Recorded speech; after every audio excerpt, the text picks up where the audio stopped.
welcome back. Ini dia Hajar. Sekarang kita dekat office I, dekat sini lah. I jumpa parent, I buat kerja, semua dekat sini.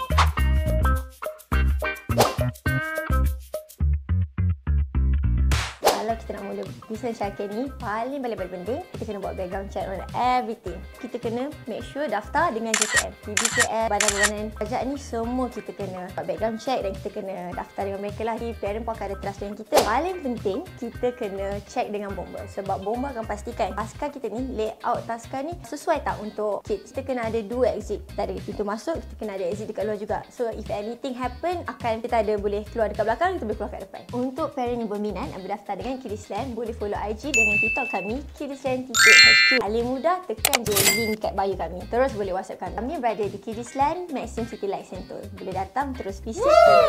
Kami juga sediakan program trial untuk kids yang baru nak masuk. Mereka kat sini boleh duduk di Kidsland selama 2 minggu. Dekat situ kita boleh tengok kids sesuai atau tidak dengan Kidsland. Kalau sesuai, boleh terus daftar.